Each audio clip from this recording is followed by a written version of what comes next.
So the UFC just wrapped up their 2022 with this Vegas Fight Night card. Definitely an enjoyable card that I would say started off pretty fast with those 4 straight finishes before the co-main and main events went 2 decisions. But to start off with the main event, Jared Cannonier defeated Sean Strickland by a split decision. Interesting cards being that 2 judges actually thought that each man won 4 rounds. At the same time, though, I feel like that's indicative of the fight as a whole. It was a very close fight. All but I feel one of those rounds could have went to either guy. So hearing those 49-46s wasn't necessarily surprising. I was more just surprised in how the fight went in general. I guess it's time for me to personally stop underrating Sean Strickland. He's solid, and he's tricky because he is so fundamental, as Cannonier himself alluded to. He always sticks behind the jab. He has very good movement. And in most fights, he does more so open up with his combinations. He didn't do that tonight, which was frustrating to watch because he had a lot of success with his combinations, but it seemed like he was a little more hesitant to commit to them. I feel like that's a respect thing for Cannonier and his power, and being that he did just get slept by Alex Pereira. He didn't want to overcommit too much. And he also mixed it up a little bit, mixed in a little bit of grappling. Wasn't a focus in his game plan per se, but it was good to see him at least mix it in there. And for Cannonier, his leg kicks were certainly a factor, but not as big of a factor as I thought they would be. I thought he would be able to end the fight pretty quickly with those. But I also do want to speak to the durability of Strickland in this one. He took a lot of relatively clean shots from Cannonier and didn't really show too many signs of damage from any of them. But even so, those strikes did definitely steal those rounds for Cannonier throughout the fight. But it was a solid fight. It was relatively entertaining. I see a lot of people on social media after it actually talking about a robbery, and it was a relatively close fight. So I can kind of understand where people are coming from. I feel like a lot of those people are looking too much at the numbers. Strickland did significantly outnail Cannonier throughout, but Cannonier definitely would land a more significant strikes, and that's why I feel like he stole a lot of those rounds. But looking forward, middleweight's kind of booked up right now, especially at the top, and Cannonier's 3 and just beat 7, so he can't go up. I know that Marvin Vettori right now is unscheduled, so maybe you can try and run that matchup. I'm not really too sure. But moving on to the co-main event, Arman Tsarukyan defeated Damir Ismagulov by a unanimous decision victory. It came down to the grappling, and it wasn't a big gap between the two, but Tsarukyan definitely proved to be the superior wrestler and grappler. He's just really good in his style. He's a heavy chain wrestling guy. He's not too shot dependent. He really just wants to create the contact and really scramble with people, and for the most part, he gets the better of a lot of guys in those situations, and he got the better of Damir there. In the striking department, it was relatively even. Damir wasn't quite as sharp with his left hand as he usually is. A lot of that was because Arman was doing a lot of the moving forward, at least early in the fight. And when Damir would pressure forward, Arman would find either takedowns or he would go towards his more blitzing combos to kind of ease up on that pressure that Damir was at least trying to put on him, especially in the second and third round when Damir would at least attempt to get more aggressive in his approach.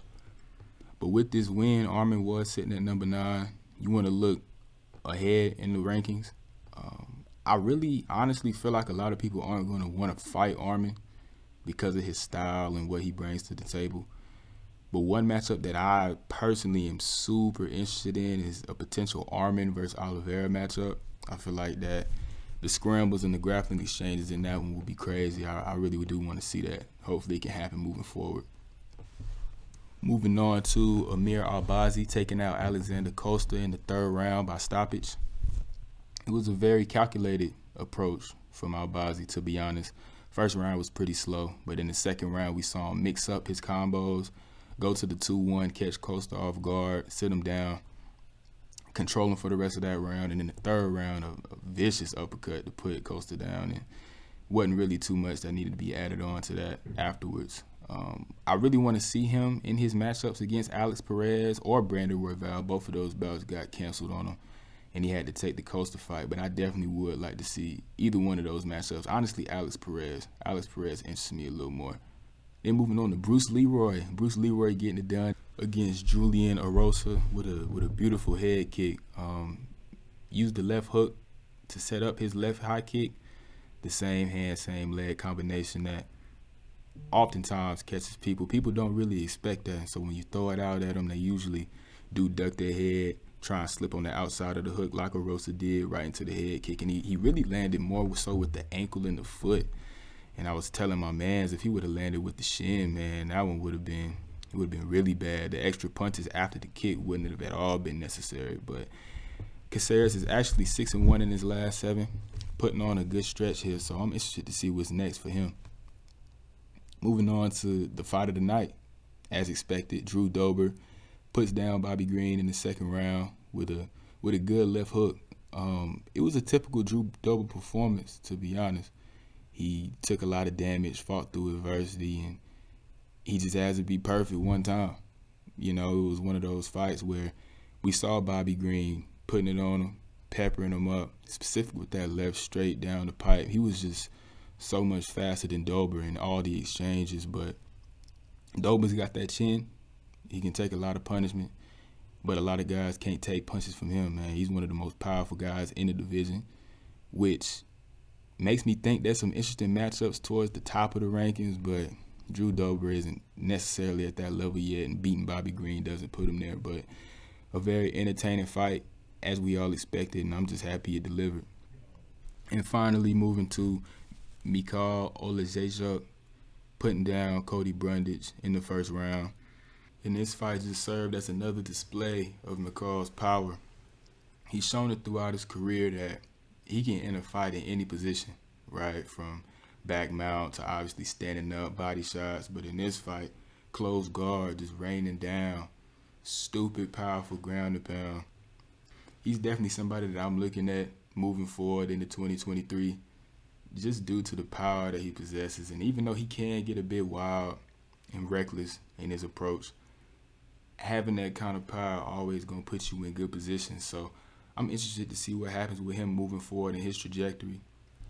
Again, like I said earlier, though, I feel like this was a good, solid card to end off the year with.